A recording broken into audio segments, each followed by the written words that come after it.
Et salut à tous, on se retrouve aujourd'hui, petite vidéo un peu spéciale pour enfin, du moins concernant donc la correction des différentes questions de ce challenge de la semaine. Avant d'attaquer du coup je vais rentrer dans le vif du sujet, j'espère que ce challenge vous aura plu, que la fiche aura été à votre goût, j'espère que vous avez pu aussi la lire et qu'elle vous aura été utile.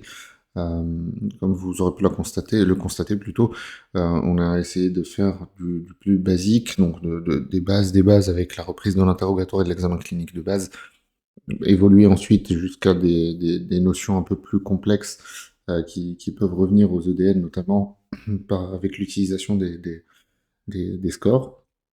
Maintenant, si vous voulez rentrer, bien évidemment, dans plus de détails et plus de précision concernant les différentes notions évoquées dans la fiche, et notamment les différentes douleurs thoraciques, puisque c'est sur ce thème-là que portait le challenge de cette semaine. Sachez que sur la plateforme, vous avez de disponibles toutes les vidéos concernant ces différentes douleurs, à savoir l'item qui traite de l'embolie pulmonaire, l'item qui traite de l'infarctus, l'item qui traite de la péricardite, ou l'item 230 qui reprend d'ailleurs justement la douleur thoracique.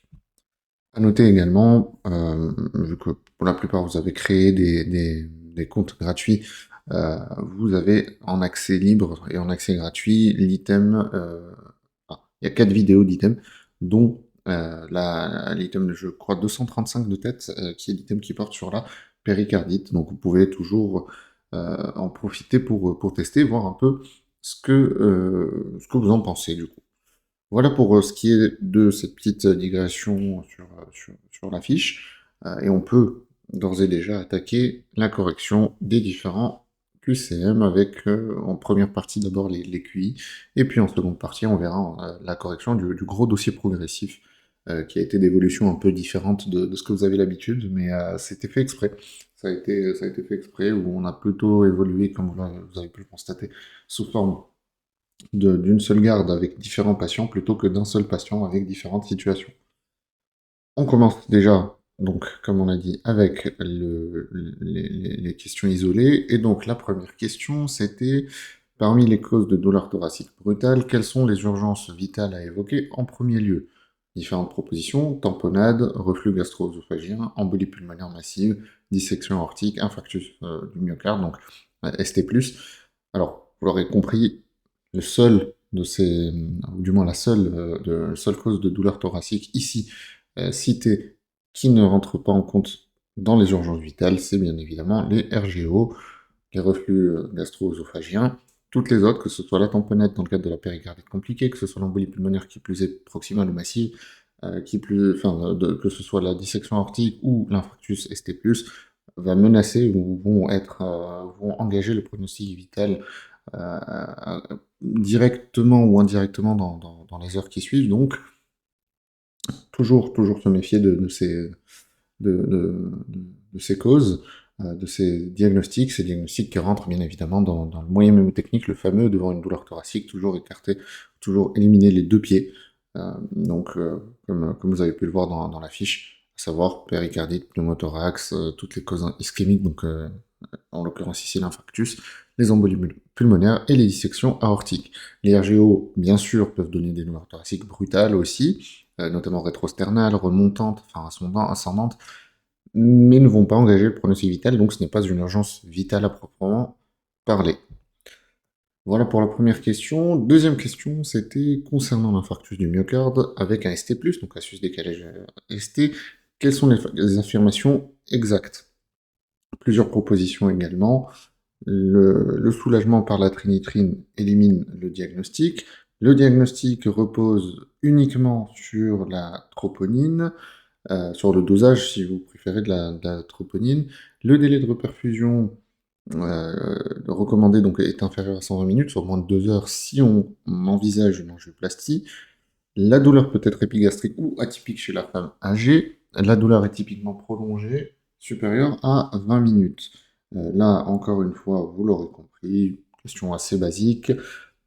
Les réponses, enfin les deux seules réponses fausses sont le soulagement de la douleur par la trinitrine qui n'élimine pas le diagnostic, hein, donc c'est pas parce que la douleur est soulagée sous trinitrine que se dit: «Ah, c'est pas ça, on passe à autre chose». Et également, le diagnostic ne repose pas uniquement sur la troponine. Pour rappel, toujours penser au fait que un ST+, c'est 2 critères sur 3, à savoir la clinique, le CG et la trop. Soit vous avez la clinique et le CG, soit vous avez la clinique et la trop, mais souvent vous avez la clinique associée, et la trop seule ne suffit pas. Les autres propositions de réponse sont bien évidemment justes. Le délai de réperfusion, il est de 2 heures, c'est-à-dire que si vous envisagez une coronarographie, on ne va pas chercher à faire de tactiques agressives, donc fibrinolytiques notamment, supplémentaires. Si vous êtes à moins de 2 heures de l'angioplastie, si c'est plus, on va l'envisager. La douleur peut être atypique, notamment chez la femme âgée et enfin chez la femme, chez la personne âgée et chez le diabétique. Ici, c'était pas cité, mais méfiez-vous, vraiment, méfiez-vous des diabétiques. Et puis la douleur est typiquement prolongée, supérieure à 20 minutes, bien évidemment. Moins de 20 minutes, on estime plutôt que c'est un longueur d'effort, souvent d'ailleurs avec un contexte de déclenchement de la douleur à l'effort. Ensuite, donc troisième question, un patient de 65 ans présente une douleur thoracique transfixiante, irradiant dans le dos. Quelles sont, encore une fois, hein, spontanément comme ça, une douleur thoracique qui transfixie, qui irradie dans le dos, voire dans les lombes, on a envie de penser de suite à la dissection aortique, et la question ici, c'était pas le diagnostic, mais quels sont les éléments ou les arguments qui renforcent le diagnostic? Une différence, donc une asymétrie de pouls, de tension entre les deux bras, une hypertension artérielle connue, une douleur calmée par la trinitrine, une insuffisance aortique aiguë, un déficit neurologique associé. Ici, la réponse, même chose, toutes les réponses sont justes, sauf le la douleur calmée par la trinitrine, tout simplement parce que le les les enfin, le fait de calmer une douleur par la trinitrine ne va argumenter ni dans un sens ni dans l'autre, et qui plus est dans une logique de recherche de dissection aortique. Ça n'a rien à voir. Donc, ne vous faites pas piéger avec la trinitrine. On peut avoir cet item-là ou cette proposition de réponse-là qui revient assez souvent. Les autres arguments, bien sûr, vont dans ce sens-là. La symétrie de pouls, de tension entre les deux bras, l'hypertension artérielle dans les antécédents du patient, l'insuffisance aortique aiguë ou un trouble neurologique quelconque, un déficit neurologique associé, un signe neuro, argumente. Alors par contre, attention, hein, et ça on l'a répété, on le répétera jamais assez, aucun des symptômes ou aucun de ces arguments seuls ne suffit soit à confirmer, et son absence ne suffit pas non plus à éliminer, hein. Notamment le piège classique, c'est l'asymétrie tensionnelle. C'est pas parce que automatiquement vous avez une asymétrie tensionnelle que vous êtes dans le cadre d'une dissection aortique, tout comme c'est pas parce que vous n'avez pas d'asymétrie tensionnelle que vous n'êtes pas dans une dissection aortique. On n'élimine pas sur un seul argument présent ou absent. C'est pas suffisant. Bien, donc cela étant dit, on peut passer donc à la question d'après. La question suivante, c'était dans la péricardite aiguë, quels sont les éléments cliniques ou ECG qui vous évoquent le diagnostic? Vous avez plusieurs propositions de réponse, hein, comme d'habitude. Soulagement de la douleur en antéflexion, frottement péricardique, sous-décalage diffus du ST, sus-décalage du ST, donc du segment ST, hein, comprenez, concave vers le haut, douleur augmentée à l'inspiration profonde.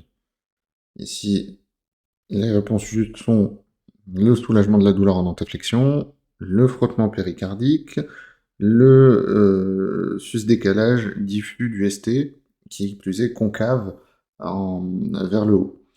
Le sous-décalage et la douleur augmentée à l'inspiration profonde ne font pas partie des arguments à rechercher, ni des arguments évocateurs. Alors vous aurez compris, hein, le sous-décalage c'était un piège justement par rapport au sus-décalage. Faites attention, le sus-décalage, ne vous trompez pas entre le sus-décalage caractéristique de la péricardite et le sus-décalage caractéristique de l'infarctus. Je vous laisse revenir notamment sur celui de l'infarctus sur la fiche, hein, que vous avez pu découvrir, territorialisé, en miroir, plutôt convexe vers le haut, là où pour la péricardite, il sera plutôt diffus, non territorialisé, sans forcément de miroir, la plupart du temps il n'y a pas de miroir, et puis concave plutôt vers le haut. Pareil, il n'y a pas de douleur augmentée à l'inspiration profonde, hein, parce que c'est pas une douleur, enfin en tout cas elle n'est pas censée être inspiro-dépendante. Ensuite, question suivante, concernant la douleur thoracique d'origine pulmonaire, cette fois-ci, quelles propositions sont exactes? Donc la douleur pleurétique est augmentée par la toux, l'embolie pulmonaire peut donner une douleur basithoracique, la dyspnée peut être, enfin une dyspnée du moins peut être associée, la douleur d'origine respiratoire est typiquement calmée par la trinitrine, le pneumothorax donne une douleur brutale unilatérale. Dans ces propositions de réponse, toutes sont justes sauf la, le, le piège classique, hein, qu'on vous a cité et recité maintenant plusieurs fois, hein, n'est-ce pas? À savoir la douleur calmée par la trinitrine, qui encore une fois ici n'a aucun rapport. La douleur pleurétique, bien sûr, est augmentée par la toux. L'embolie pulmonaire peut donner une douleur basithoracique, ça fait partie des diagnostics à éliminer dans une douleur thoracique. La dyspnée, enfin, ou une dyspnée peut être associée, bien sûr, on est dans le cadre pulmonaire, donc on s'attend parfois à en avoir, et puis le pneumothorax donne une douleur brutale unilatérale. Alors après, bien sûr, tout dépend de la taille du pneumothorax, tout dépend du contexte, etc. Mais typiquement, oui, le pneumothorax donne une douleur brutale plutôt unilatérale du côté du coup du pneumothorax. Ensuite, donc, prochaine question, parmi les examens complémentaires, initiaux, bien sûr, devant une douleur thoracique aiguë, lesquels sont systématiquement ou devraient être systématiquement réalisés aux urgences? Parce qu'en pratique, bien sûr, c'est pas toujours le cas, mais en tout cas, ça devrait l'être. Plusieurs propositions, un gaz du sang, donc une gazométrie artérielle, une échocardiographie transœsophagienne, donc le TO, un ECG 12 dérivation, une radio thoracique, un dosage des troponines. Vous l'aurez compris, ça, cette question elle est assez basique. Alors, il y a un petit piège quand même, hein. L'écho transœsophagienne, jamais aux urgences. Le CG 12 dérivation, oui, toujours. De toute façon, dans les 10 minutes, comme on dit, il doit être fait, vu et interprété. La radio thoracique, bien sûr, classique. Le dosage des troponines, discutable. Et pareil pour le gaz du sang artériel, c'est discutable. Mais en pratique, en tout cas, dosage des troponines, oui, doit l'être. Le gaz du sang artériel, non. Tout simplement pour une seule et bonne raison, pardon, c'est que toute douleur thoracique n'engendre pas forcément d'impact au niveau gazométrique, donc au niveau de l'oxygène. On ne désature pas automatiquement sur toute douleur thoracique. Même chose, il n'y aura pas d'hyperlactatémie ou d'hypocapnie ou d'hypercapnie. Enfin, au niveau des gaz du sang, il n'y aura pas forcément de fluctuation parce que vous avez mal à la poitrine. Donc la gazométrie, on aurait envie potentiellement de la mettre juste. C'est faux. Le Théo, comme on a dit ça, on n'en discute pas, c'est pas aux urgences, donc il n'y a pas de questions à se poser. La seule proposition un peu tendancieuse, c'était le dosage des troponines. Gardez en tête que sur une douleur thoracique, tant qu'on n'a pas éliminé le diagnostic d'infarct, notamment, parce qu'il y a d'autres diagnostics qui font augmenter les tropes, tant qu'on n'a pas éliminé l'infarct, on dose les troponines parce que vous ne pouvez pas être sûr que c'est pas ça. Voilà pourquoi la trope est quand même plus systématique que la gazométrie, par exemple. Question suivante, concernant l'embolie pulmonaire, quels éléments sont corrects? Un facteur de risque thromboembolique récent, bien sûr, doit être recherché. La dyspnée est quasi constante. Troisième proposition, la radiographie thoracique peut être normale. La douleur thoracique est souvent rétrosternale constrictive. Et la probabilité clinique peut être estimée par le score de Wells. Alors, plusieurs propositions de réponse. Encore une fois, je vous laisse le temps de réfléchir pour ceux qui n'ont pas encore fait l'entièreté des questions. On va les reprendre une par une. Un facteur de risque thromboembolique récent doit être recherché? Oui. Faut essayer de comprendre la cause de l'embolie pulmonaire. On ne fait pas une embolie pulmonaire juste comme ça. Bien qu'il y ait bien sûr des embolies pulmonaires idiopathiques, mais avant donc sans cause retrouvée, mais avant de pouvoir plancher sur ça, il faut quand même être sûr que on a éliminé toutes les causes habituelles, et notamment les causes néoplasiques, les causes de thrombophilie chez les jeunes qui n'ont pas de raison normalement de faire de P, la prise de contraception gestative en même temps que la patiente souvent est tabagique, l'obésité, etc., etc. Donc autant de facteurs de risque différents.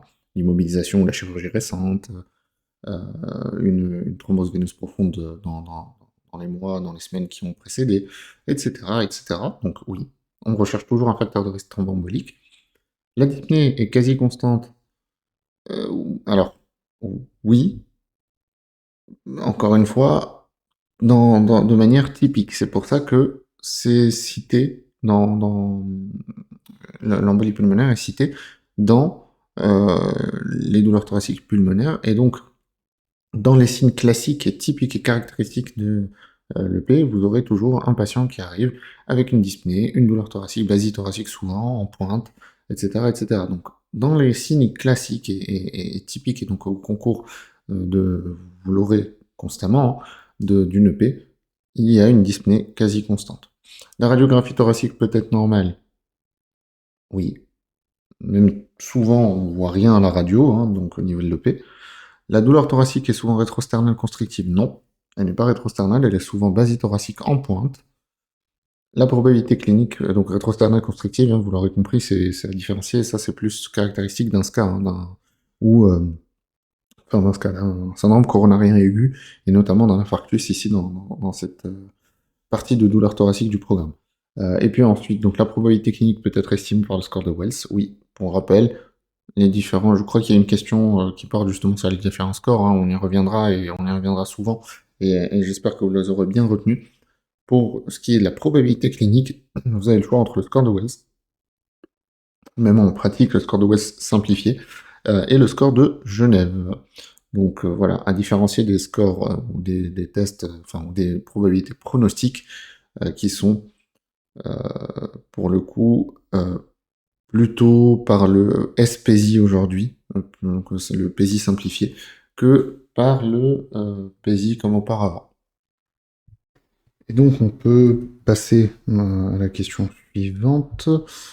Question 8, du coup, on nous demandait, par rapport au score dans l'embolie pulmonaire, on en a parlé un petit peu dans une des questions qu'on vient de voir, concernant ces scores, donc pour évaluer la probabilité d'embolie pulmonaire, ou les probabilités en rapport avec l'embolie pulmonaire, quelles propositions sont exactes. Le score de Wells permet de classer la probabilité d'EP en faible, intermédiaire ou forte, donc oui. Le score SPSI, donc PSI simplifié, est utilisé pour évaluer la gravité et la mortalité d'une EP confirmée, c'est oui, c'est un score pronostic. Un score de Wells inférieur ou égal à 2 permet, en cas de dédimer négatif, d'exclure l'EP sans imagerie, toujours oui. Encore une fois, on est dans le cadre euh, d'un score diagnostique et non pas pronostic. Le score de Genève révisé repose exclusivement sur des critères cliniques et anamnéstiques sans recours à la biologie. Oui, encore et toujours score diagnostique. Et puis enfin, le score PESI donc, évalue la probabilité de P avant le diagnostic. C'est faux, puisque, encore une fois, PESI et SPESI sont des scores plutôt pronostiques, donc en post-test. Question 9. Question 9, on nous demandait quelles étaient ou quelles sont les douleurs thoraciques dites fonctionnelles, à savoir donc non organiques. Question un peu, enfin, qui a plutôt pour utilité de bien vous faire comprendre la différence entre quelque chose de fonctionnel et quelque chose d'organique. Une fois que vous avez compris ça, en général, les réponses sont assez simples. La, la douleur, enfin, du moins une douleur thoracique fonctionnelle, ça va être, on nous proposait plusieurs choses, une douleur précordiale atypique non liée à l'effort, une douleur thoracique fugace punctiforme, une douleur exacerbée par le stress et l'anxiété, une douleur survenant exclusivement la nuit, une douleur calmée par les antiacides, vous l'aurez compris, une douleur qui survient exclusivement la nuit ou une douleur calmée par les antiacides ne fait pas partie des douleurs fonctionnelles, là où, à contrario, non. Enfin, sur ces douleurs-là, c'est plutôt organique, puisqu'on peut les relier à des organes précis ou à des moments précis, donc il faut quand même exclure certaines causes organiques. Pour ce qui est du reste, des douleurs atypiques non liées à l'effort, des douleurs fugaces, donc en coup d'éclair ou en coup d'électricité, des douleurs exacerbées par le stress et l'anxiété, ça va être plutôt d'origine fonctionnelle. Alors encore une fois, on suspecte, hein, ça ne veut pas dire qu'on exclut à 100% la cause organique, mais on a quand même plus de probabilité que ce soit fonctionnel. Ensuite, prochaine question, on nous demandait quel signe fait, ou quels signes au pluriel font évoquer une origine pariétale de la douleur thoracique. Plusieurs propositions également. Une douleur déclenchée par certains mouvements, une douleur fugace bien localisée, une douleur augmentée à l'effort physique, une douleur reproduite à la palpation de la paroi thoracique, une irradiation vers la mâchoire. Encore une fois, tout ce qui va être irradiation vers la mâchoire et douleur augmentée à l'effort physique, bon, on va plutôt aller rechercher, ici en l'occurrence, des causes ischémiques. Pour ce qui est des douleurs liées au mouvement, en coup d'éclair ou reproduites à la palpation, on s'oriente plutôt vers une origine pariétale. Question suivante. Dans la stratégie diagnostique d'une douleur thoracique, quels examens orientent spécifiquement vers une embolie pulmonaire? Alors, oriente ou exclut, hein, normalement vous avez eu dans l'énoncé qui a été relu. On vous propose donc plusieurs examens, la radiographie thoracique qui montre un élargissement du médiastin, des dédimères normaux chez un patient à probabilité clinique faible, un ECG qui montre un sus-décalage diffus du segment ST, un enjeu scalaire thoracique, une scintigraphie ventilation-perfusion. La question n'est pas très compliquée, il suffit de connaître un peu son arbre diagnostique pour ce qui est de l'embolie pulmonaire. Les différents examens qu'on peut utiliser, ça va être les dédimères, ça va être l'angioscan, ça va être la scintigraphie, tout le reste. Donc la radiographie montre la plupart du temps rien, qui plus est dans le cadre d'un élargissement du médiastin, on n'en fait pas grand-chose. Ça permet ni de confirmer ni d'éliminer une EP potentielle. Et puis le CG qui montre un sus-décalage diffus du ST, pareil, c'est pas en faveur ni en défaveur d'une embolie pulmonaire. Donc les réponses, vous l'aurez compris, dédimère, angioscanto, scintigraphie. Question 12, donc question suivante. Quelles situations peuvent être à l'origine d'un faux diagnostic d'un scan ST+, donc d'un infarctus ST+? Plusieurs propositions de réponse encore une fois, hein, comme d'habitude. Anévrisme ventriculaire ancien, péricardite aiguë, hyperkaliémie, bloc de branche complet, tachycardie sinusale isolée. Parmi ces 5 réponses, l'anévrisme, oui, puisqu'il peut laisser un ST+, des fois, qui perdure, donc chronique, entre guillemets, sur le CG. La péricardite aiguë, oui, puisqu'on a un ST+, aussi qui est diffus. Le blanc de branche gauche complet, oui, parce que sur les troubles de la conduction, on peut être amené à mal interpréter le CG, et ça peut donner, du coup, des troubles, ou laisser, en tout cas, des séquelles au niveau de la repolarisation. Donc les deux seuls qui ne marchaient pas, c'était l'hyperkaliémie, qui pour rappel, le moyen mémotechnique de l'hyperkaliémie sur un ECG, la tête pointue du grand-père élargit le curé, va plutôt donner un élargissement du QRS,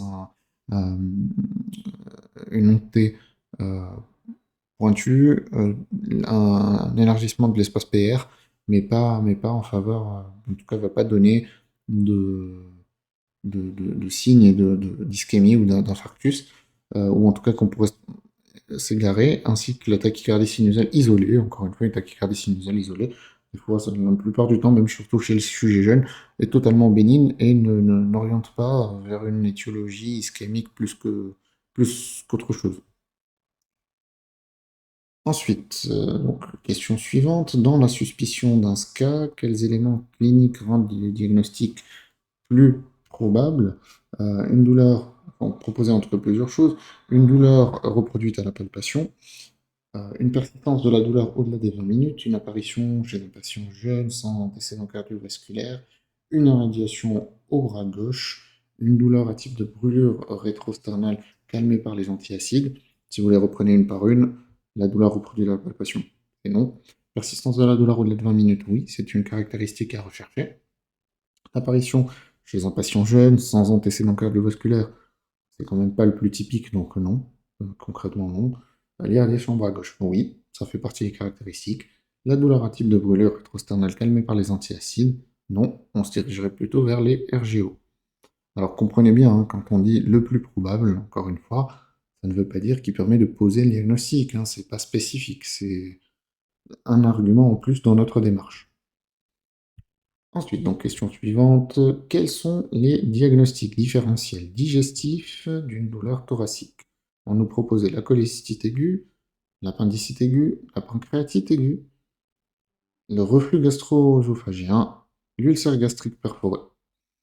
Parmi toutes ces potentielles réponses, il faut relocaliser les choses. La cholécystite, ainsi que la pancréatite, ainsi que le reflux gastro-œsophagien et l'ulcère gastrique perforé sont tous situés sur les cadrans supérieurs au niveau donc abdominales, et donc sur des irradiations potentielles peuvent donner des douleurs soit thoraciques, donc soit antérieures, soit postérieures.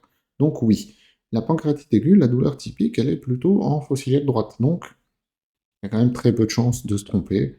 Vous voyez, donc la seule mauvaise réponse ici, c'était l'appendicite aiguë. Ensuite, question 15. Chez un patient suspect de dissection ou chez qui on suspecte une dissection aortique, quels examens sont les plus utiles? On proposait donc échographie transœsophagienne, coronarographie urgente, radiographie thoracique, l'IRM aortique et le scanner thoracique injecté. Même chose, on se remet dans un contexte où on cherche à éliminer ou à confirmer une dissection aortique. Le TO, elle a totalement sa place, certes pas aux urgences, mais là, il n'y a aucune notion d'urgence dans l'intitulé. La coronarographie, non, ça ne veut pas nous montrer une dissection aortique, ça peut même limite empirer les choses. La radiographie thoracique, non, pas directement. L'IRM aortique, oui, c'est pas le plus commun, c'est pas ce qu'on utilise le plus, mais oui, théoriquement, si on fait une IRM aortique, on pourrait voir une dissection aortique, ça va de soi. Et puis le scanner thoracique injecté, bien sûr, ça c'est l'examen de référence pour la dissection aortique, donc oui. Alors thoracique, bien sûr, en fonction d'où on suspecte, s'il y a des irradiations, on peut descendre aussi au niveau abdominopelvien, hein, c'est même conseillé, mais dans le thoraco-abdominopelvien, on a une partie qui est thoracique injectée. Donc oui. Question suivante, on continue.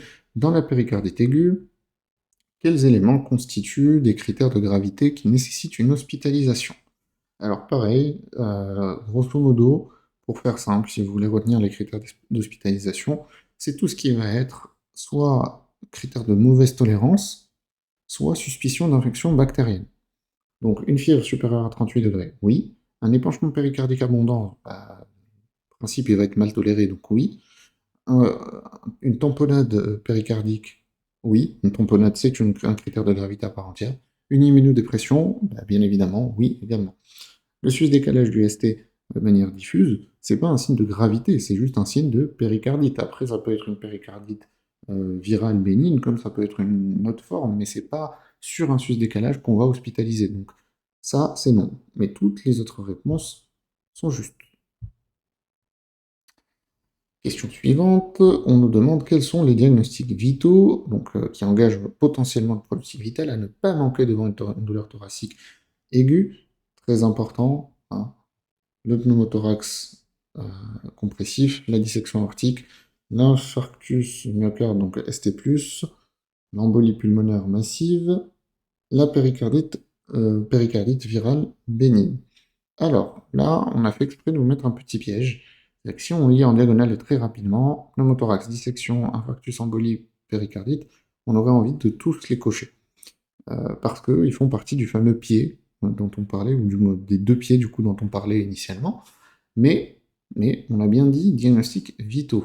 Dans les diagnostics vitaux, on va retrouver le pneumothorax compressif, oui, la dissection aortique, l'infarctus ST+, oui, l'embolie pulmonaire massive ou proximale, oui. Par contre, la péricardite virale bénigne n'est que, enfin, il y a les probabilités pour que ce soit un engagement, qu'il y ait un engagement du pronostic vital, très très très faible quand même. Donc, c'était un piège, il fallait bien lire jusqu'à la fin. C'est pas une bonne réponse.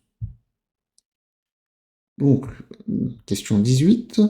Ensuite, si on continue, si on enchaîne, on a, concernant le pneumothorax, quels éléments sont exacts? Il donne une douleur thoracique brutale, unilatérale qui plus est, ça c'est important comme information. La douleur est calmée par la trinitrine dans le cadre d'un pneumothorax. La radiographie thoracique confirme le diagnostic. L'examen peut retrouver une diminution du murmure vésiculaire et une hyperrésonance. Et puis, dernière proposition, il est favorisé par une pathologie pulmonaire préexistante. Encore une fois, si on reprend tout, la douleur thoracique brutale unilatérale, oui, c'est la définition même, du moins pour suspecter le pneumothorax. Hein, il est latéralisé, c'est rare d'avoir un double pneumothorax, enfin, ou bilatéral, ça n'a pas trop de sens, sauf dans des contextes traumatiques précis. La radiographie thoracique confirme le diagnostic, oui. L'examen peut retrouver une diminution du murmure vésiculaire et une hyperrésonance cliniquement, totalement. Il est favorisé par une pathologie pulmonaire préexistante, oui, notamment dans les pneumothorax secondaires. La douleur est calmée par la trinitrine, vous l'aurez compris, piège très classique dans le cadre des douleurs thoraciques. Ça, non, ça évoque plutôt une cause ischémique plus que autre chose. et donc c'est la seule réponse fausse parmi toutes les propositions. Avant-dernière question de CQI, on nous demandait, dans la douleur thoracique, quel signe oriente vers une cause digestive plutôt qu'une cause cardiaque? Une relation avec les repas, un pyrosis associé, une irradiation au bras gauche, une douleur qui serait soulagée par les antiacides, donc les IPP, une douleur déclenchée par l'effort. Alors, relation avec le repas, oui. Pyrosis associée, oui. Irradiation au bras gauche, non. On évoque plutôt une cause du coup cardiaque, hein, notamment le fameux SCA. Soulagement par les antiacides, oui. Une douleur déclenchée par l'effort, non. Pareil, on évoque plutôt un syndrome coronarien aigu. Donc, l'irradiation au bras gauche et la douleur déclenchée par l'effort sont les deux réponses fausses. Et pour terminer ces fameux QI, avant de passer donc à la correction des dossiers progressifs, on nous demandait, sur la dernière question, concernant l'interrogatoire d'un patient douloureux au niveau donc, thoracique, quels éléments doivent impérativement être recherchés? On nous demandait, enfin on nous proposait du moins, la notion de traumatisme thoracique récent, un facteur déclenchant et un facteur calmant, une caractéristique, enfin en tout cas les caractéristiques de la douleur avec l'intensité, la durée et l'irradiation, la consommation d'alcool récente, la notion de facteur de risque cardiovasculaire. Encore une fois, question assez basique, mais c'était fait exprès, le but c'est vraiment de reprendre les bases, des bases, et être sûr d'être bien calé là-dessus, avec juste une proposition fausse, c'était la consommation d'alcool récente, qui ne va pas apporter en fait d'éléments supplémentaires. Que le patient ait bu ou pas bu, ça va pas changer grand-chose. Il n'y a quasiment aucune douleur thoracique liée à l'alcool. On pourrait éventuellement discuter justement des brûlures d'estomac sur consommation d'alcool, sur des risques d'ulcères, etc. Mais là, pour le coup, ça serait une cause du coup digestive, et non pas une cause thoracique. Et puis surtout, c'est clairement pas l'alcool seul qui déclenche ces diagnostics-là. Donc, mis à part cette proposition fausse, tout le reste est bien évidemment juste et à rechercher dans le cadre d'un interrogatoire sur une douleur thoracique. Voilà pour ce qui est de la correction de, de ces questions isolées. Je vous propose de faire une petite pause pour ceux qui le veulent bien, et puis on enchaînera ensuite avec la correction des dossiers progressifs. Et on est donc parti pour la correction, donc cette deuxième partie de correction, cette fois-ci sur notre maxi dossier progressif que vous avez pu faire. Contrairement aux questions isolées, ce que je vous propose, c'est qu'on le fasse ensemble pendant la correction, et que je vous détaille un peu la façon de réfléchir ou la façon de faire en fait pour pouvoir répondre aux questions plutôt que de directement afficher les réponses. Je pense que ça peut être plus dynamique de la sorte et puis plus intéressant bien sûr. Et donc, première étape, déjà sur un dossier progressif, il est très important de bien s'imprégner de l'énoncé initial et puis des différents énoncés ensuite qu'on verra en évolution. Notre énoncé ici, donc de notre dossier progressif, on nous dit vous êtes un interne de garde aux urgences, donc première information importante, on se situe aux urgences et on commence une garde. Ok. On voit donc premier patient, monsieur 12K, 47 ans, chauffeur-livreur, avec plusieurs antécédents de ce qui est marqué, hypertension artérielle sous les IEC, tabagisme assez important quand même, ce monsieur depuis 30 ans fume en moyenne un paquet par jour, une dyslipidémie, donc le cholestérol principalement, enfin j'imagine, dans la famille, un gros antécédent cardiovasculaire puisque le père est décédé d'un infarctus du myocarde à 52 ans, donc de manière assez précoce. Ce monsieur, donc, il se présente pour une douleur thoracique débutée il y a 30 minutes, avec une évaluation sur l'échelle visuelle analogique, donc pour la douleur à 5 sur 10. Douleur qui est oppressive, rétrosternelle, qui irradie vers l'épaule gauche et le bras gauche. Pas de traumatisme, pas de notion en tout cas de traumatisme rapporté, avec à l'arrivée des constantes qui montrent une tension artérielle conservée à 145-88, donc une bonne hémodynamique, une fréquence cardiaque à la limite de la tachycardie, mais qui reste normale au vu des normes, à 98 battements par minute, une fréquence respiratoire à 18 par minute, donc c'est OK, et puis une bonne saturation en oxygène, avec 97% en air ambiant, et puis une conscience qui est intacte. Donc, première des choses, avant de me jeter sur les questions qui vont arriver, je surligne au moins dans ma tête les informations importantes. Ici, les informations importantes, c'est un cadre aux urgences. On voit un monsieur qui est chauffeur-livreur, donc a priori, enfin, c'est pas un métier très dynamique en termes de mouvement, mais c'est pas non plus le métier le plus sédentaire du monde. Donc de là, bon, 47 ans, donc il est jeune. Par contre, énormément d'antécédents qui le classent, en tout cas énormément de facteurs de risque cardiovasculaire présents pour ce monsieur. Une douleur thoracique qui est quand même assez parlante, assez caractéristique, qui a commencé il y a 30 minutes, ça c'est important hein, en général.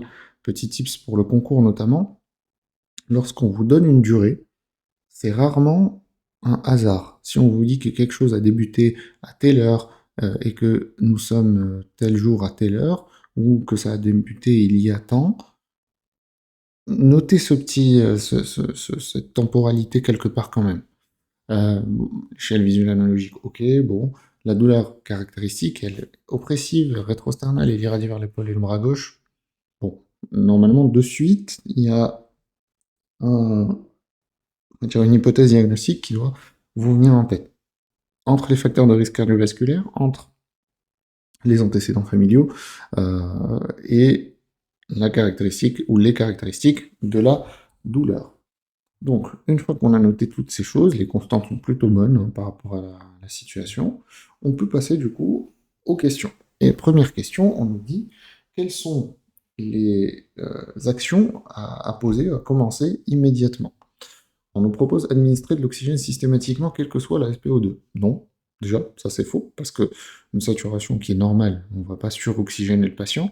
Ça peut arriver dans certains diagnostics, là on n'est pas dans cette idée-là. On suspecte concrètement, hein, notre hypothèse diagnostique principale, c'est un infarctus, ou un syndrome coronarien aigu, de manière plus large.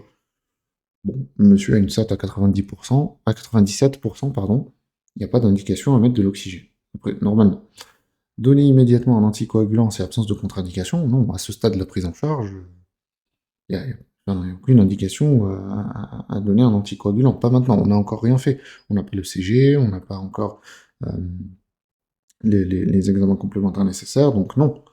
Administrer de la morphine en IV, en bolus systématique pour toute douleur thoracique, non plus. Déjà, encore une fois, n'oubliez pas un piège assez fréquent. En médecine, systématique pour toutes, ou à contrario, jamais, c'est quasiment à 100% faux. Donc déjà, ça pue quand vous voyez ça, mais au-delà de ça, là, le monsieur, il a une échelle visuelle analogique, donc une douleur à 5 sur 10. Normalement, la morphine, elle est entre 6, 7 en fonction des sources, et pas avant, qui plus est, sans avoir tenté aucune autre antalgie de palier 1 ou palier 2. On va pas directement aller sur des morphiniques en palier 3, donc non. Réaliser un ECG 12 dérivations et l'interpréter dans les 10 minutes, ça, c'est un classique, et c'est oui, tout le temps. Un ECG pour toute douleur thoracique doit être normalement réalisé aux urgences. Mettre le patient sous monitorage cardiaque continu et obtenir un accès IV. Alors, ça dépend du lieu d'exercice, mais normalement, sur ce tableau-là précisément, c'est oui. Donc, on pose une voix et on scope le patient, tout simplement parce que on est quand même sur un cas assez caractéristique avec une forte suspicion, les facteurs de risque, la clinique qui va avec, l'interrogatoire qui va avec, donc les antécédents familiaux qui vont avec. Donc, douleur thoracique dans ce contexte-là chez ce patient, j'aurais tendance à mettre oui.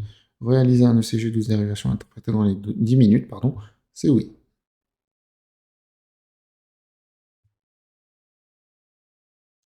On enchaîne du coup avec l'énoncé de la question 2, plutôt le deuxième énoncé, donc une évolution. On verra, hein, c'est un dossier progressif, donc on verra à la toute fin si les réponses sont justes. Donc, question 2, le CG est réalisé à 6 minutes. Donc on a une image de l'ECG avec un patient qui reste hémodynamiquement stable. Même chose, comme je vous ai dit tout à l'heure, hein, on réapplique les consignes. J'ai un énoncé, j'ai une évolution, j'ai un examen complémentaire, j'ai ce que vous voulez. avant de me jeter sur la question et les propositions de réponse, j'analyse et j'interprète de moi-même. J'imagine que je suis en pratique, j'analyse ce que j'ai devant moi. Ici, donc, j'ai un ECG qu'on peut agrandir. Donc, on voit, c'est un ECG 12 dérivations, du monsieur, en l'occurrence, ici, qu'on a reçu. Et qu'est-ce que je peux constater? On a un rythme qui a l'air, grosso modo, régulier, une fréquence, enfin, un rythme plutôt qui a l'air donc sinusal, régulier, avec une fréquence autour des 100 battements par minute, 90-100. Bon, là vous me direz oui, le rythme n'est pas très très régulier sur D3 par exemple. Bon, c'est pas le truc qui va plus me choquer, mais je me le note dans un petit coin de ma tête, ok. Il est sinusal, on a une fréquence qui est donc autour des 98-100, mais surtout, parce que tout ça, bon, à la limite c'est ok, hein, mais ce qui nous importe le plus, c'est cette immensité ici.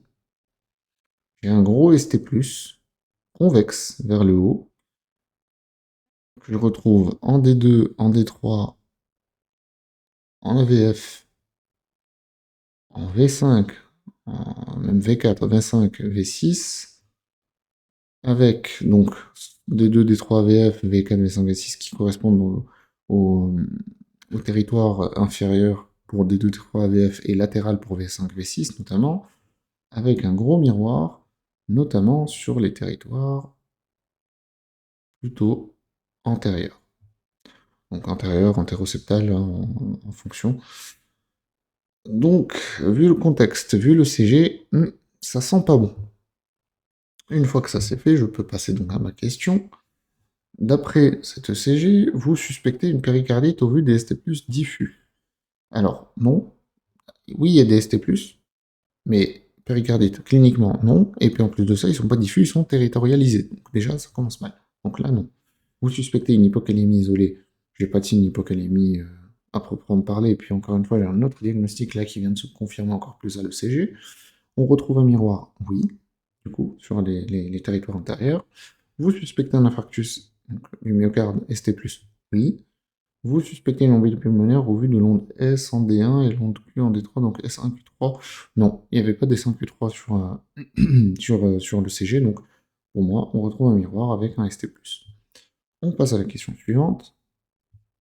Toujours sur notre CG, vous voyez qu'on a bien fait finalement de l'interpréter de nous-mêmes en anticipant, puisque ça va nous permettre de gagner du temps et d'éviter de revenir sur le CG. Le ST+, est antérolatéral avec miroir postéro-basal, non. Le ST+, est antéroseptal avec miroir inférolatéral, non. Le ST+, est postérieur avec miroir antérieur, non. On n'a pas de 18 dérivations, on n'a qu'un 12, donc il n'y a pas de... Non, ça ne m'évoque pas en postérieur, j'avais pas de miroir antérieur en plus. Toutes les propositions sont fausses, ça dépend, on met de côté. Le ST+, est inférolatéral avec miroir antéroceptal. Ça, c'est oui, c'est ce qu'on a vu. Et du coup, par définition, toutes les propositions ne sont pas fausses. Donc, ST+, inférolatéral avec miroir antéroceptal. Je valide, et on passe à la question d'après.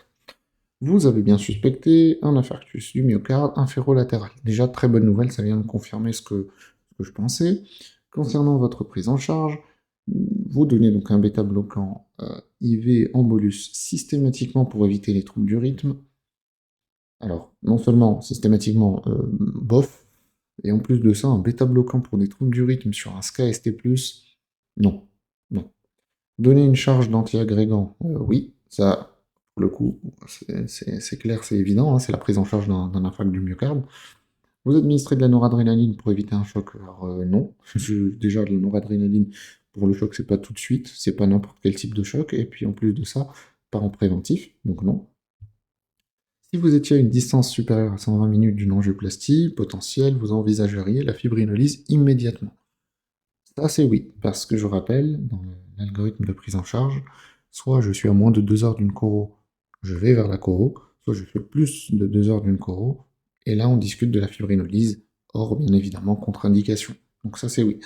Vous demandez les troponines, si elles sont positives, vous débuterez une anti-agrégation plaquettaire, et ensuite vous appelleriez le cardio pour une choro. Alors, j'aurais tendance potentiellement à me faire piéger spontanément comme ça au début, mais faut faire attention parce qu'ils disent, vous demandez les troponines, et si elles sont positives, vous débutez ensuite une anti-agrégation plaquettaire. Là, on est dans un critère clinique plus ECG typique, ST+, territorialisé. C'est un infarctus du myocarde. J'attends pas les troponines pour traiter. C'est une perte de temps, une perte de chance pour le patient, donc c'est non. Au niveau de la temporalité, ça passera pas. Donc j'avance dans mon dossier. Troisième énoncé avec une évolution. Le cardio, vous l'avez appelé pour le transfert, hein. Mais avant le transfert, la troponine elle est disponible à H1 du début de l'épisode. Donc la troponine est normale à 1 heure, donc elle n'est pas positive. Qu'est-ce qu'on fait? Est-ce qu'on évoque plutôt un diagnostic de myocardite? Non. Qui plus est, sur une myocardite, normalement la trappe peut augmenter, donc non. J'ai pas de. Non. J'ai qu'un critère pour ça. Puis en plus de ça, le CG est typique, encore une fois. On demande un angioscan car c'est probablement une dissection aortique au vu de la troponine négative. Non plus, toujours pas. On ne change rien à la prise en charge. J'aurais tendance à dire oui, donc je vais me dire oui et puis on réévalue juste après. On appelle le cardiologue pour annuler la coronarographie, mais on garde le patient en surveillance avec une cinétique des troponines à H3. Non, non, hors de question. Cette troponine normale exclut l'infarctus aigu. Ça, c'est archi non, hein, c'est clairement. Il faut bien garder en tête, comme je vous ai dit, il faut toujours 2 critères sur 3 pour parler d'un infarctus entre la clinique, le CG et la trope. Ici, vous avez votre clinique plus votre CG typique ST+, c'est un infarctus. Bon, je vais pas attendre la trope, et alors on me dirait, oui, mais comment ça se fait que la trope est normale à 1 heure?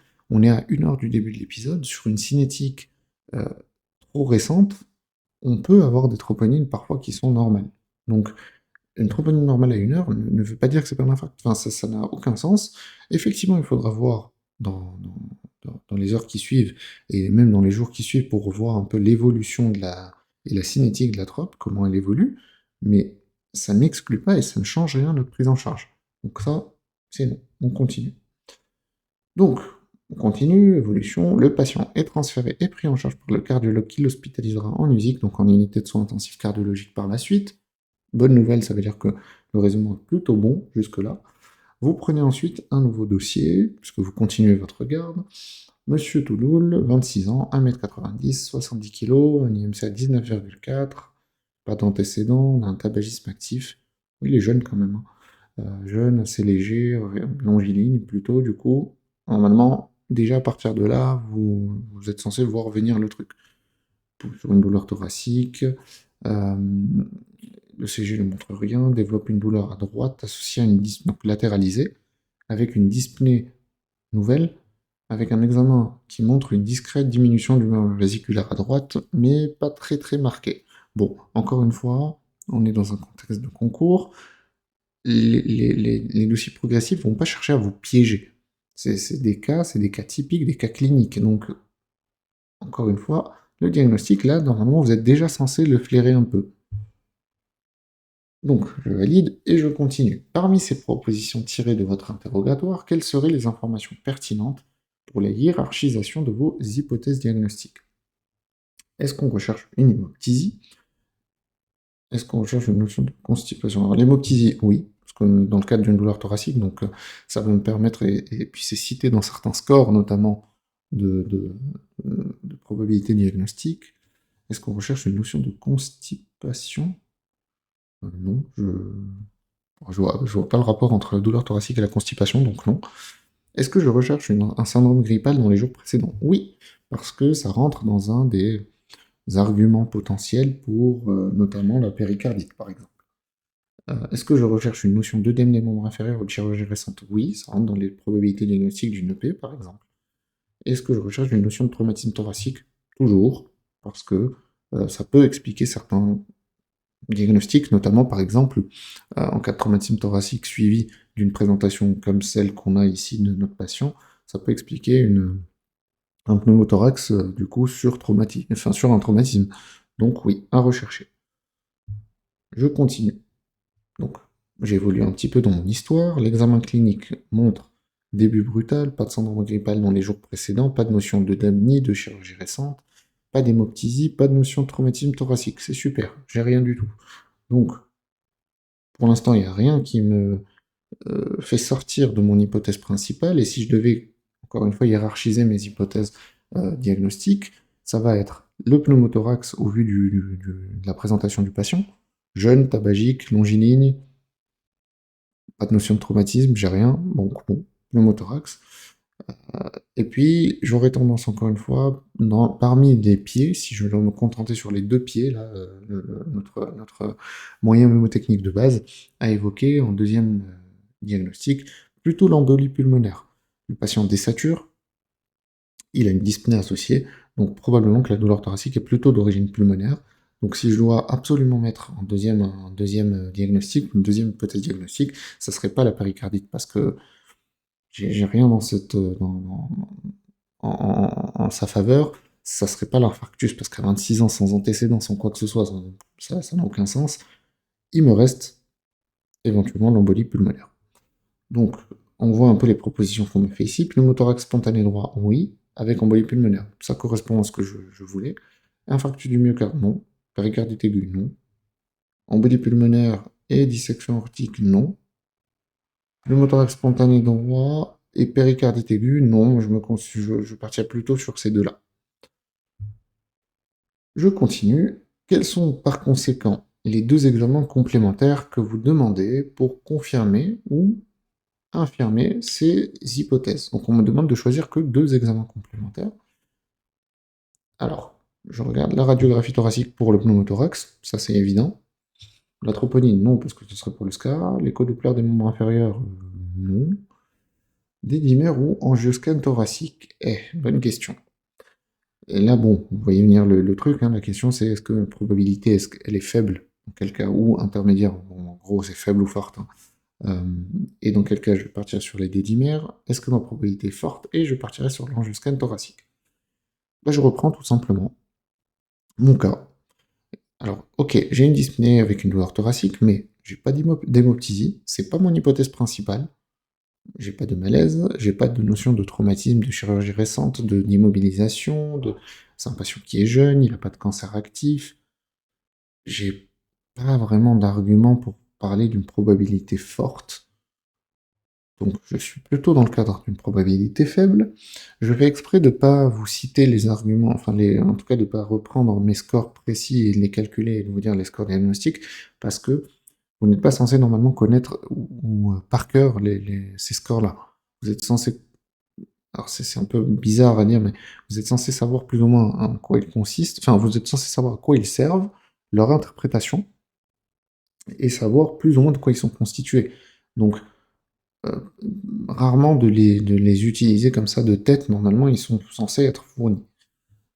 Pour autant, même sans forcément aller et utiliser précisément tous ces tests, donc je parle des tests de Wells, des tests de Genève, notamment le score de Genève, dans la suspicion d'embolie pulmonaire, sans forcément les utiliser précisément, ça ne vous empêche pas de savoir plus ou moins vous orienter sans les connaître particulièrement.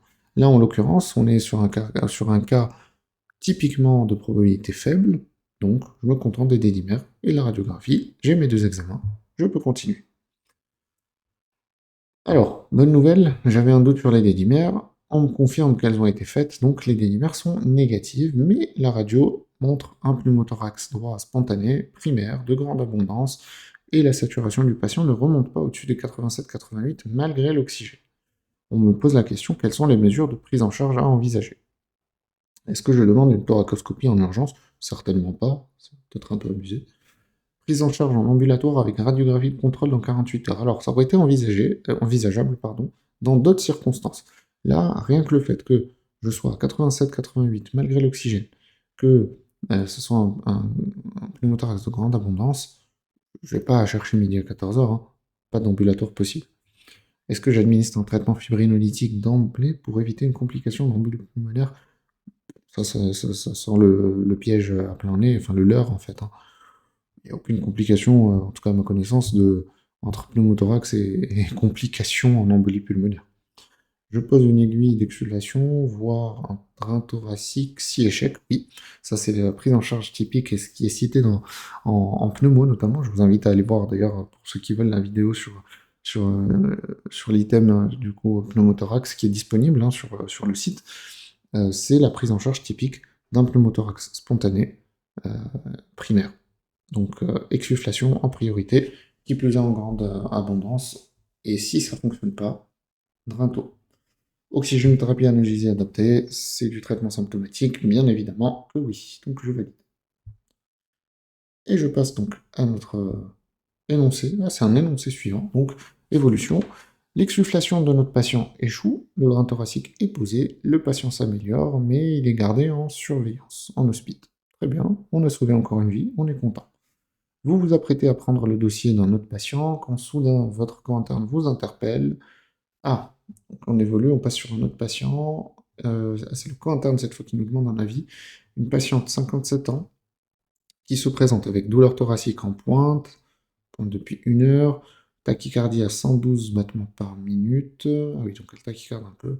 Pas d'antécédents notables, pas de chirurgie, pas d'immobilisation récente, pas de signe de TVP, pas d'hémoptysie. Il aimerait éliminer une embolie pulmonaire, mais voudrait avoir votre avis sur quel examen faire en premier. Ah, eh ben on revient un petit peu. D'accord, mais cette fois posé un peu différemment.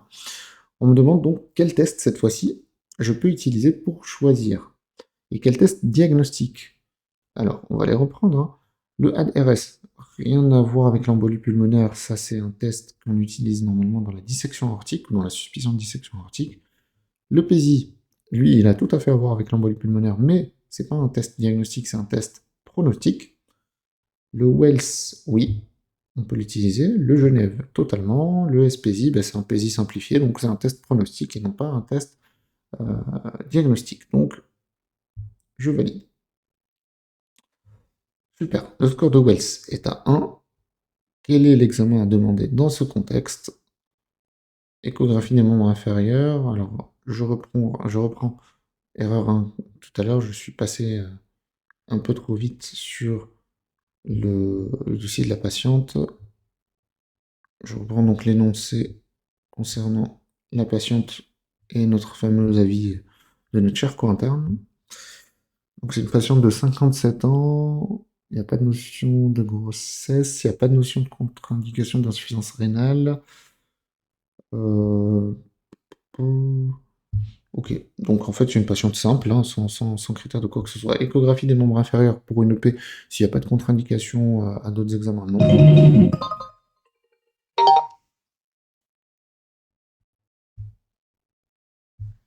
Excusez-moi, petite interruption d'ordre appel de garde. Du coup, on reprend où on en était. Donc, on disait le score de Wells donc, sur cette question. La patiente, c'est une patiente qui est relativement simple.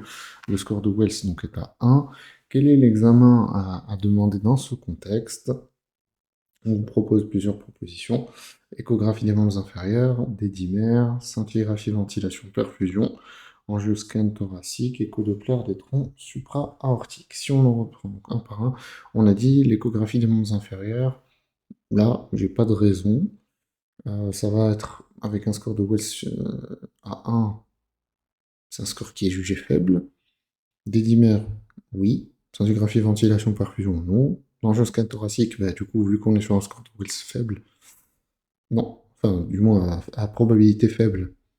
Euh, non, je reste sur les dimères. Et puis, on propose écho-doppler des troncs supra-aortiques. Ça n'apporte strictement rien, donc non plus. Je valide. Et du coup, je passe à la question suivante. Donc, question suivante. C'est un QRU, donc il y aura une question-réponse unique. On me dit les dédimères donc reviennent positives. Ah, la patiente a eu son angioscan dans la foulée, ok, qui conclut à une embolie pulmonaire, mais sans signe de gravité. Le co-interne, il nous rappelle encore, on doit en plus faire son travail. Non, je rigole, toujours être bienveillant avec les co-internes, hein, c'est de l'humour. Et il nous demande cette fois-ci quel est le score pour choisir ma prise en charge ou quoi faire de cette patiente. Donc, je regarde, je sais que j'aurai qu'une seule réponse unique. Le score de Kilip, non, parce que Kilip se pose pas. Il va sûrement falloir que j'utilise un score pronostic. Le SPSI, oui. Toutes les oppositions sont fausses, on met entre parenthèses, on va voir. On me propose donc score de SPSI, 6 risques faibles, prise en charge avec anticoagulation en ambulatoire. Ça me semble cohérent. De principe, je lis la deuxième proposition. On me dit score SPI et 6 risques faibles, prise en charge avec anticoagulation en hospitalisation conventionnelle. Non. Donc ma bonne proposition, c'est celle-ci, normalement. Et je valide. Et donc je continue, je passe à l'énoncé suivant. Évolution, le corps interne nous remercie. Vous pouvez enfin vous occuper du dossier que vous avez dans les mains. Il était temps. Et décidément, comme c'est la thématique de la soirée, encore une douleur thoracique. Quelle surprise, n'est-ce pas? Cette fois-ci, monsieur Posdoutou, patient de 58 ans, présentant une douleur rétrosternale positionnelle aggravée en décubitus. Oh! Amélioration en octaflexion depuis 3 jours. Bon, bah là au moins il n'y aura pas de surprise, on le dit directement. Le diagnostic vous semble évident, péricardite. D'accord, alors, quelle est la question? Pour étayer et confirmer votre diagnostic, quels éléments cherchez-vous? Ok, très bien. On me propose une troponine positive. Oh, spontanément non, parce qu'une troponine positive, ça irait pas ça argumenterait pas pour une péricardite. Ce qui veut pas dire qu'on va pas la faire si on prenait en charge le patient, mais là la question c'est vraiment quels éléments on recherche pour étayer et confirmer le diagnostic. Ou l'infirmer, j'imagine aussi. Un épanchement péricardique à l'échographie transthoracique, donc à l'ETT, oui, puisqu'on peut se faire au lit du malade. Un ECG avec ST plus concave et diffus, oui. Une hypokaliémie, non. Il n'y a pas de rapport entre l'hypokaliémie et la péricardite. Un syndrome grippal dans les derniers jours ou dernières semaines, oui. Oui, parce que c'est souvent précédé, surtout les péricardites virales, sont souvent précédés d'un syndrome viral dans les jours qui ont précédé. Donc, c'est oui. Question suivante.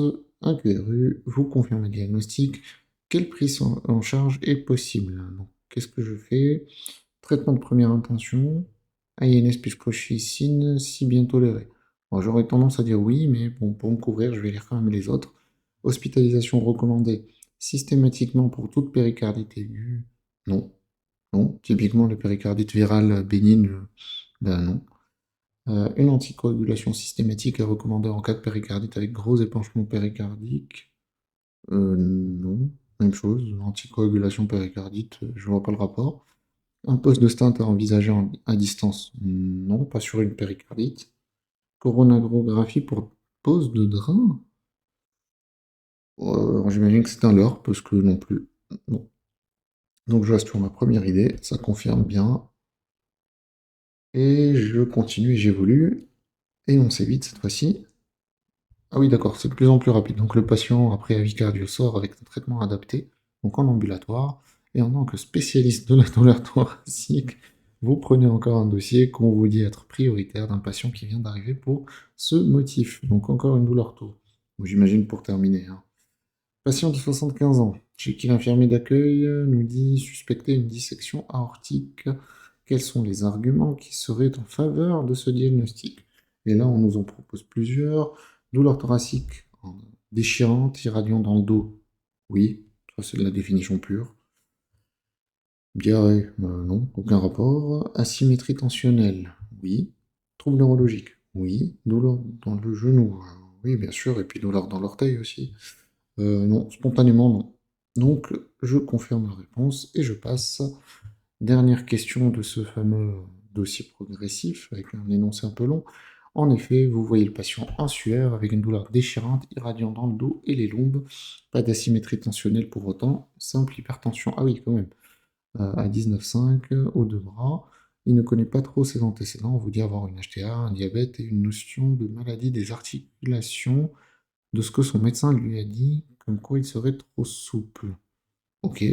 Dans ce contexte, quelle est votre prise en charge? Alors, dans ce genre d'énoncé, encore une fois, hein, c'est comme dans les énoncés type évolution, prenez bien le temps de souligner le plus important. On a une HTA, du coup, à 19,5, aux deux bras. Ok. Sueur, douleur déchirante, machin, d'accord. HTA dans les antécédents, diabète, donc potentielle artériopathie, notion de maladie des articulations, comme quoi il serait trop souple. Donc une hyperlaxité, donc probablement un syndrome de soit d'Ehlers-Danlos, soit de Marfan. C'est assez assez bizarre, mais ok, on le note, on le met de côté. Dans ce contexte, quelle est la prise en charge? Vous démarrez rapidement une anticoagulation. Oula, surtout pas. Vous démarrez rapidement. Ben pareil, alors, anticoagulation, anti-agrégation sur des dissections aortiques ou des suspicions de dissection aortique, c'est non, non, non et non, hein. Parce que vous aggravez pardon, potentiellement le pronostic, hein. La dissection aortique, ça saigne. Donc si ça saigne et que vous mettez des médicaments qui fluidifient encore plus le sang, ben, vous faites encore plus saigner, hein. Donc non. Vous demandez une radio lombaire et des épaules pour vérifier une éventuelle luxation. Ah oui, d'accord. Non. Hein, vous vous doutez bien que là, c'est le dernier de nos soucis, le côté traumato, hein, avec tout le respect qu'on a pour les traumatos, mais là clairement, c'est pas ce qui nous évoque. Vous demandez une troponine avant d'aller au scanner pour éliminer un infarctus en priorité. Non. C'est ni un tableau clinique caractéristique, et puis encore une fois, on ne va pas retarder le scanner juste en attendant les tropes. Donc non, sûrement pas. Vous demandez donc un angioscanner thoraco-abdominopelvien injecté si le patient est stable. Là pour le coup, oui. Si le patient est stable, on peut y aller sans aucun souci. Je valide. Et donc suspense.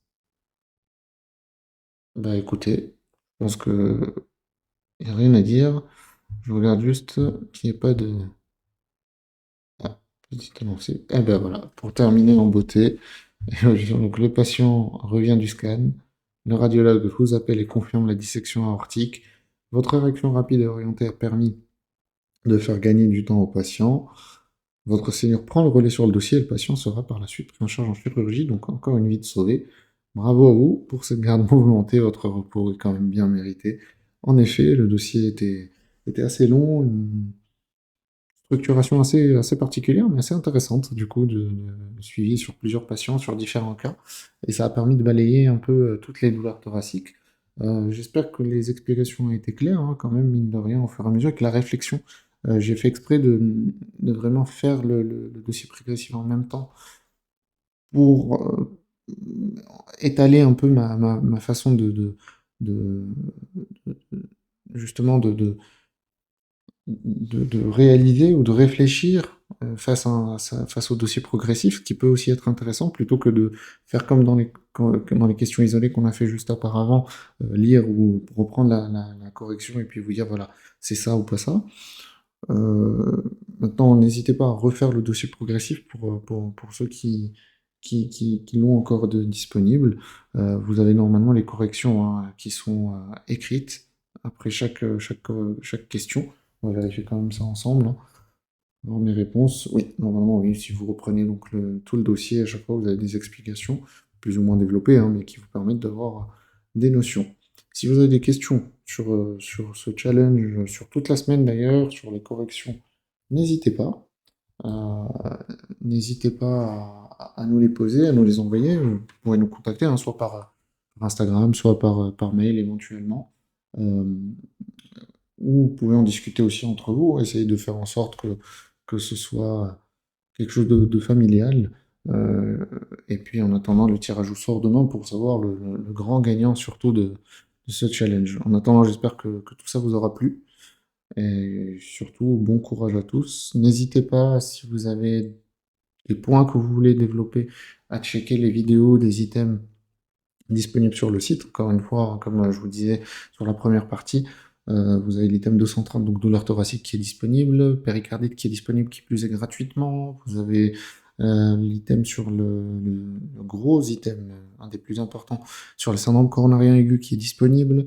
Vous avez l'embolie pulmonaire aussi, les maladies thromboemboliques veineuses qui sont disponibles. Donc n'hésitez pas à faire un tour, en espérant que ça vous plaise. Je vous souhaite un bon courage à tous et à très bientôt pour de nouvelles vidéos sur Cataly School.